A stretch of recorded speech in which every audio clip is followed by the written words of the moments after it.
اکثر ہم سب یہی سوچتے ہیں کہ کامیابی کا راز یا تو بہت زیادہ محنت میں ہے یا پھر غیر معمولی ذہانت میں۔ لیکن اگر آپ دنیا کے کامیاب ترین لوگوں کو غور سے دیکھیں تو ایک تیسرا بالکل الگ ہی پیٹرن نظر آتا ہے۔ یہ کچھ ایسے انکہے اصول ہیں جنہیں صرف ٹاپ 1% لوگ ہی جانتے ہیں اور استعمال کرتے ہیں۔ تو آخر یہ تیسرا راستہ ہے کیا؟ دراصل یہ ان پوشیدہ اصولوں کا ایک پورا سسٹم ہے جسے دنیا کے کامیاب ترین لوگ استعمال کرتے ہیں۔ آج ہم انہی اصولوں کو ایک ایک کر کے سمجھیں گے تاکہ ہم بھی انہیں اپنی زندگی میں لا سکیں۔ چلیے اس تیسرے پیٹرن کو ذرا سمجھتے ہیں۔ یہ وہ اصول ہیں جو ہر جگہ موجود تو ہیں لیکن ان پر بات نہیں کی جاتی۔ آئیے اس کی شروعات پہلے اصول سے کرتے ہیں، یعنی سننے کا صحیح طریقہ کیا ہے۔ تو پہلا اصول ہے اس چیز کو سننا جو کہیں ہی نہیں گئی۔ اسے گھوسٹ نوٹس کا آئیڈیا کہتے ہیں۔ اسے سمجھنے کے لیے دوسری جنگ عظیم کی ایک بہت دلچسپ کہانی سنتے ہیں۔ 1943 میں امریکی فوج اس بات پہ بہت پریشان تھی کہ ان کے جنگی جہاز دشمن کے حملوں میں مسلسل تباہ ہو رہے تھے۔ تو جرنیلوں نے ان جہازوں کی تصویریں دکھائیں جو مشن سے واپس آئے تھے اور پوچھا کہ ان جہازوں پر مزید لوہا کہاں لگایا جائے تاکہ وہ محفوظ رہیں۔ تب ایک اسٹیٹسٹیشن ابراہم والڈ نے ایک ایسی بات کہی جس نے سب کو ہلا کر رکھ دیا۔ اس نے کہا، آپ صرف ان جہازوں کو دیکھ رہے ہیں جو واپس آ پائے۔ اس نے ان جگہوں کی طرف اشارہ کیا جہاں گولیاں نہیں لگی تھیں، یعنی انجن اور کاکپٹ، اور کہا کہ اصل میں ان جگہوں کو مضبوط کرنے کی ضرورت ہے۔ کیوں؟ کیونکہ جن جہازوں کو یہاں گولی لگی وہ کبھی واپس ہی نہیں آ سکے۔ تو یہی ہے گھوسٹ نوٹس کا پورا آئیڈیا، یعنی وہ معلومات جو بالکل سامنے ہوتی ہیں لیکن غائب ہوتی ہیں۔ جو باتیں کہیں نہیں جاتی وہ اکثر ان باتوں سے کہیں زیادہ اہم ہوتی ہیں جو کہی جاتی ہیں۔ کامیاب ترین لوگ اسی غائب ڈیٹا کو ڈھونڈتے ہیں۔ اچھا، اس کو ایک اور مثال سے سمجھتے ہیں۔ فرض کریں کمپنی کا چیف مارکیٹنگ آفیسر یعنی CMO 10 منٹ تک اپنی کمپنی کی شاندار کسٹمر ریٹینشن کے بارے میں بات کر رہا ہے۔ سب کچھ بہت زبردست لگ رہا ہے، لیکن اس پوری گفتگو میں وہ ایک بار بھی یہ نہیں بتاتا کہ ان کسٹمرز کو حاصل کرنے پر خرچہ کتنا آیا۔ یہی گھوسٹ نوٹ ہے۔ یہ وہ خاموشی ہے جہاں اصل سچائی چھپی ہوتی ہے، اور ٹاپ 1% لوگ اسی خاموشی پر توجہ دیتے ہیں۔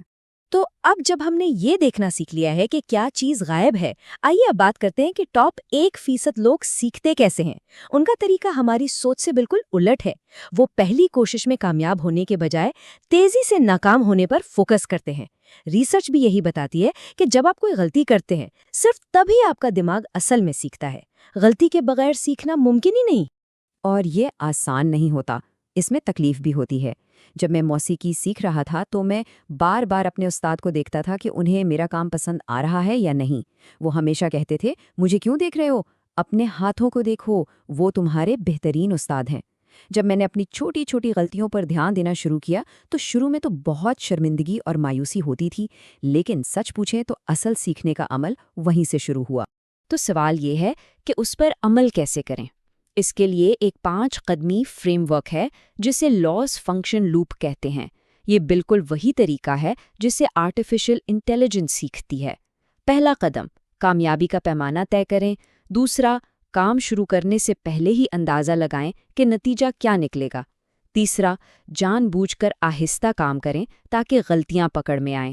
چوتھا، ناکامی کی اصل وجہ تلاش کریں۔ اور پانچواں، صرف ایک چیز بدل کر دوبارہ کوشش کریں۔ تیسرا اصول ہے مشکل گفتگوؤں کو سنبھالنے کے بارے میں۔ زیادہ تر لوگ مشکل بات چیت سے بھاگتے ہیں، لیکن ٹاپ 1% لوگ ٹھیک اس کا الٹ کرتے ہیں۔ میں نے خود ایک CEO کو ایک بہت بڑی ڈیل پر بات چیت کرتے دیکھا جہاں کمرے میں ٹینشن بہت زیادہ تھی۔ ایسے حالات کے لیے ایک بہت زبردست فریم ورک ہے جسے کور پروٹوکول کہتے ہیں۔ C یعنی کیوریوسٹی، تجسس، الزام مت لگائیں، سوال پوچھیں۔ O یعنی آبجیکٹیوٹی، مسئلے کو دیکھیں، انسان کو نہیں۔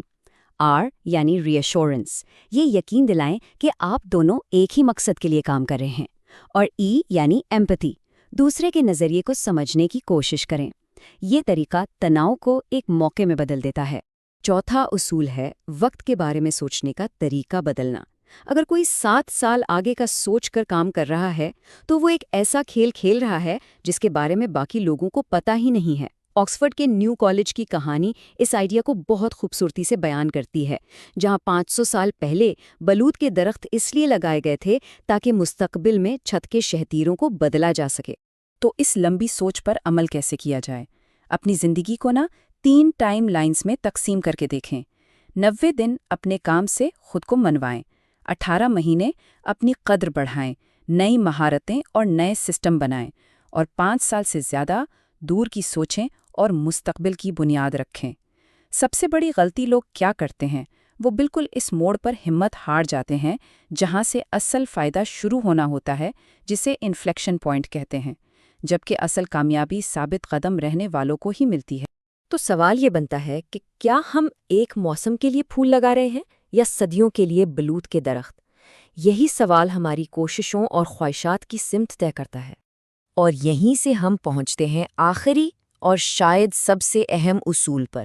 دیکھیں، لمبی سوچ تبھی کام کرتی ہے جب آپ کے پاس اسے قائم رکھنے کے لیے ایک مضبوط شناخت ہو۔ آپ کی نوکری، آپ کی مہارتیں، یہ سب بدل سکتا ہے، لیکن آپ کی شناخت وہ واحد چیز ہے جسے آپ خود بنا سکتے ہیں۔ یہاں ایک سوال ہے جو دنیا کے سب سے کامیاب لوگوں کو باقی سب سے الگ کرتا ہے۔ زیادہ تر لوگ پوچھتے ہیں، اس فیصلے سے مجھے ملے گا کیا؟ لیکن وہ ٹاپ 1% پوچھتے ہیں، یہ فیصلہ مجھے بنائے گا کیا؟ پہلا سوال صرف ایک لین دین کا سوال ہے، جبکہ دوسرا آپ کی پوری شخصیت کو بدلنے کی بات کرتا ہے۔ ایک وقت تھا جب میں بہت بھٹکا ہوا محسوس کرتا تھا، تو ایک راہب نے مجھ سے کہا، تم کھوئے ہوئے نہیں ہو، تم بس ابھی کونے کے آس پاس نہیں دیکھ سکتے، تم بہت کچھ زیادہ کے لیے بنے ہو۔ یہ الفاظ ہمیشہ میرے ساتھ رہے۔ جب کوئی آپ سے زیادہ یقین کرتا ہے تو یہ آپ کی شناخت کو سب سے زیادہ مضبوط کرتا ہے۔ تو آخر میں بات صرف اتنی سی ہے، ہر بڑے فیصلے سے پہلے خود سے پوچھیں، یہ فیصلہ مجھے کیا دے گا؟ نہیں، بلکہ یہ فیصلہ مجھے کیا بنائے گا؟ کیونکہ دن کے آخر میں آپ کیا حاصل کرتے ہیں یہ اتنا اہم نہیں جتنا یہ کہ آپ کیا بنتے ہیں۔